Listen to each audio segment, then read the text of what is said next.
സീരിയലിന്റെ latest promo വിശേഷങ്ങളിലേക്ക് എല്ലാവർക്കും സ്വാഗതം.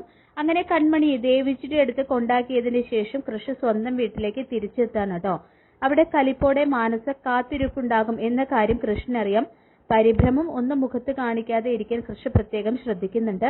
മുൻകൂട്ടി നിശ്ചയിച്ച പ്രകാരം മാനസയുടെ അടുത്ത് ഒരു ഗ്രാൻഡ് പെർഫോമൻസ് കാഴ്ചവെക്കാൻ തന്നെ കൃഷ് തീരുമാനിക്കുകയാണ്. അത് പ്രകാരം കൃഷിനെ കണ്ടയുടനെ മുഖം വീർപ്പിച്ചു നിൽക്കുന്ന മാനസയെ നോക്കി ഒരു ഉഗ്രൻ ചിരി അങ്ങ് പാസ്സാക്കുകയാണ് കേട്ടോ കൃഷ്.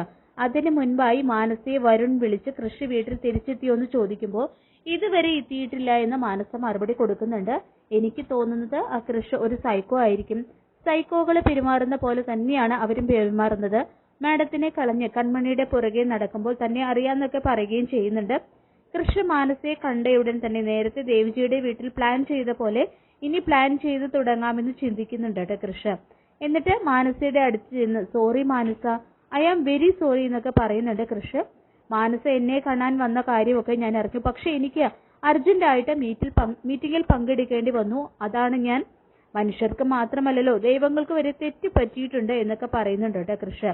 എന്നിട്ട് മാനസയുടെ കവിളിൽ നുള്ളി എന്റെ എല്ലാം എല്ലാം അല്ലേ എന്നുള്ള പാട്ടൊക്കെ പാടാണ്. ഇതൊക്കെ കണ്ടുകൊണ്ട് സന്തോഷത്തോടെ ആന്റിയമ്മ വരുന്നുണ്ട് കേട്ടോ. ഇനി മാനസ തീരുമാനിക്കും, ഞാൻ അനുസരിക്കും, മാനസയാണ് സത്യം എന്നൊക്കെ ആന്റിയമ്മയുടെ മുഖം നോക്കിക്കൊണ്ടും കൃഷി പറയുന്നുണ്ട്. ഇത് കേട്ട് ആന്റിയമ്മയ്ക്ക് ആകെ സന്തോഷമാവാണ് കേട്ടോ. ശേഷം മാനസയ്ക്കും സന്തോഷം കൊണ്ട് തുള്ളിച്ചാടാനൊക്കെ തോന്നുവാണ്. ഇതൊക്കെ പറഞ്ഞ് കൃഷി മുകളിലെ സ്വന്തം റൂമിലേക്ക് പോവാണ് കേട്ടോ. മാനസയുടെ മുമ്പിൽ അഭിനയിക്കേണ്ടി വന്നു എന്നൊക്കെ പറയാണ് കൃഷി കൺമണിയെ വിളിച്ച്.